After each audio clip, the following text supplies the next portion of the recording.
কওমি মাদ্রাসার শিক্ষার্থীরা তারা যেন আমার মতো 12 বছর স্ট্রাগল করতে না হয়, তারা যেন অন্তত দাওরার সার্টিফিকেট দিয়ে অন্তত তারা অনার্স লেভেলে ভর্তি হতে পারে, অথবা এটা পূর্ণাঙ্গভাবে যদি এটা স্বীকৃতি পায়, যেমন আমাদের শামসুল ভাই বলেছেন এবং ঢাকা বিশ্ববিদ্যালয়ের উর্দু বিভাগের গোলাম রব্বানী সাহেব কিছুদিন আগে একটা প্রস্তাবনা দিয়েছেন যে মিজান জামাতকে ষষ্ঠ, নাহবিমিরকে সপ্তম, হেদায়েতুন্নবীকে অষ্টম, কাফিয়াকে নবম, সরহে বেকায়কে দশম, মেশকাতকে দ্বাদশ এবং দাওরায়ে হাদিসকে এসএসসি যদি দেয়া হয়, তাহলে আমাদের যে স্বকীয়তার হারানোর যে ভয়টা এটা থাকবে না।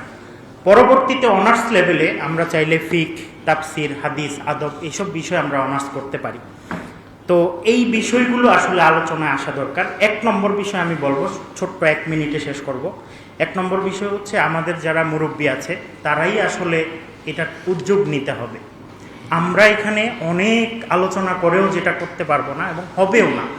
আজকে আমার আবেদন থাকবে ইসলামী ছাত্র মজলিস তারা যেন একটা প্রস্তাবনা, অন্তত আমাদের নেতৃবৃন্দ এখানে যারা আছেন মুরব্বীরা, তারা একটা সুন্দর প্রস্তাবনা নিয়ে তারা হায়াতুল উলিয়ার সাথে বসবেন, বেফাকের সাথে বসবেন এবং এই প্রস্তাবনাগুলোর আলোকে তারা যেন এই দাবিগুলো আদায় করে নিতে পারেন এবং জোর দাবি যেন তারা জানাতে পারেন, এটা আমার আবেদন থাকবে। শুধু এই ইসলামী ছাত্র মজলিস নয়, বরং আরও যারা কওমি মাদ্রাসা নিয়ে চিন্তা করেন তাদেরকে আমি আবেদন করব, যদি তাদের কাছে আমরা নক করতে পারি, বারবার বুঝাতে পারি যে ছাত্ররা এটা চায় এবং আমরাও এটা চাই, এখানে অনেক বুদ্ধিজীবীরা আছেন, তাদের প্রতি আমার আবেদন থাকবে যে আপনারা আওয়াজ করলে ইনশাআল্লাহ আমরাও এগিয়ে আসব, ছাত্ররাও এগিয়ে আসবে এবং তাহলেই আমাদের এই দাবিটা আদায় হবে। অন্যথায় এইসব গোল মিটিং করে আসলে কোনো লাভ হবে না আমার মনে হয়।